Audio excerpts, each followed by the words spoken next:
Hello, welcome back to On the Whistle. Apologies for the slow start getting started this season. Lots of reasons. First of all, the Edinburgh Festival, which kept me very busy. Then I've just been a bit crazy since I got back, getting everything back on my feet. I was on holiday in Spain as well. I am back now, and I'm going to try and make these a regular thing as they have been in seasons past. And I tell you what, even if I wasn't thinking of doing it tonight, I probably would feel inspired to, because Arsenal have won away Eintracht Frankfurt 3-0. One of the unlikeliest clean sheets you'll ever see. A back four of Chambers, Luiz, Mustafi and Kolasinac came under pretty intense pressure at times. But fortunately, Emi Martinez was in excellent form behind them, and we somehow got away with the clean sheet. But 3 goals, and the real story of the night, and the reason I'm excited, the reason I think we're all feeling a little bit better about the Arsenal experience tonight, is the performance of the young players, particularly Bukayo Saka and Joe Willock, who were both outstanding. And I think Saka really will take a lot of the headlines after scoring a brilliant goal and creating 2 others.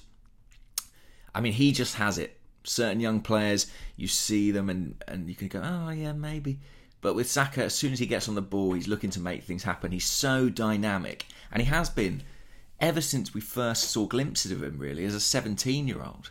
And he's always looked almost ahead of players who are older than him, because he's got this incredible physical capacity, real speed. He can repeat sprints. He can withstand challenges. And when it gets into the final third, when he gets into the penalty box, he makes chances for people. Or he takes a shot himself and it's decent. He probably should have scored more than one tonight, but the one he scored was brilliant. A lovely left-footed curling shot from outside the box. But it is his cutbacks from the left that are so outstanding. I mean, he's got that kind of Leroy Sané thing of being a bit of a conventional winger, really. Someone who can get to the byline and fizz it across the box. And you could see Pierre-Emerick Aubameyang's eyes just lighting up every single time Saka got to the byline, because he knows this is a guy who's got the quality to ping it across and pick someone out. I think he did it for Lucas Torreira in the first half, and he should have scored with a lofted cross that time. I honestly think Saka was so good that he has played himself into contention for the weekend, because that left-hand side, there is a big gap there. Iwobi's left the club this summer. Henry Mkhitaryan's left the club this summer. Reece Nelson didn't get on the pitch tonight, which I think he'll be disappointed with. Maybe he's in contention for Sunday. Maybe that's why he was held back. But Saka, in terms of his impact in games, has probably done more, I'd say, in the glimpses we've seen of him than Nelson. I still am a big admirer of Reece Nelson. They're very different players, but you think about this Arsenal 11 and you think of the idea of having Pepe on one flank, Saka on the other, Aubameyang through the middle. That is an exciting prospect.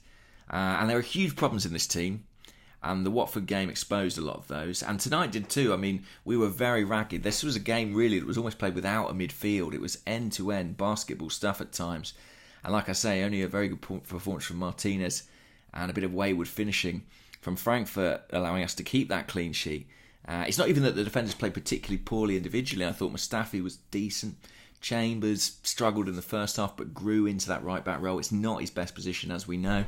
Some great forward play from him. A couple of brilliant passes for Aubameyang that should have given him a goal before he ultimately got one.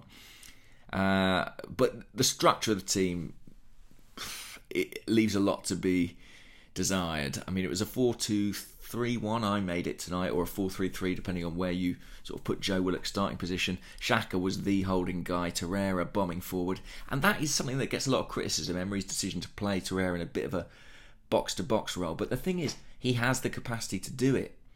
And there aren't that many Arsenal players who truly do. I mean, when Torreira gets forward into the box, it feels like he's going to score, and he's done it several times in the past. And that was a major difference for us tonight to when we've played with the Diamond at Liverpool and against Watford. Bodies in the box, men getting ahead of the ball. You know, Emil Smith-Rowe started on the right-hand side. He's not afraid to get in the box. Torreira was doing it from deep. Joe Willock from deep. Saka joining Aubameyang. We had numbers, and it made us look dangerous throughout. Just a word on Joe Willock. I mean, I think he is something pretty special. We lost a goal-scoring midfielder in Aaron Ramsey. Joe Willock looks like someone with a knack to score goals. He did it last season when he stepped into the senior team. He certainly did it all season for the under-23s. He's done it again tonight. And yes, he got lucky with the deflection, but He took the responsibility. He took the shot on. How many times with a young player in the past, and this isn't to criticise necessarily someone like Iwobi, but it didn't feel like he had that conviction in the final third. With Willock, it does. He'll assume the responsibility. You know, he's got the confidence to do that. And that run he produced in the second half from one end of the pitch to the other was astonishing. I saw on Twitter people saying shades of Patrick Vieira. Well, he reminds me, Joe Willock, I've said it before, of Abu Diaby, particularly when Diaby played in an advanced role. There was a period in his career, I think when he came back from the first injury, he played almost as a number 10 or a second striker. And Willock can do a similar thing. He can receive the ball, he can break away from his man. What I love about Smith Rowe, Willock and Saka, and which in fairness we haven't really seen from Nelson, is that they can all resist a challenge. They're all strong boys. And they can go shoulder to shoulder with anybody and come away with the ball. I love that. And I think it's something this team has lacked. That athleticism, that power, that ability to go into a duel and come out victorious. And they all have that in their teams. You know, Mesut Ozil didn't travel with the squad tonight. But how many times have we seen him go away from home and look second best in those scenarios? These young kids went to Frankfurt, a very hostile atmosphere, a fantastic atmosphere, credit to their fans. They did not look daunted for a second. And maybe some credit is due to the club, maybe the structure they put in place with Freddie Ljungberg coming with them into the senior setup, maybe that's helped them feel more settled, more assured, but they looked the epitome of calm. They looked like they belonged. And this is the Europa League, and sure, it's the group stages. But as I say, Frankfurt are a decent side. They reached the semi-final last season. It was a cauldron of noise in there.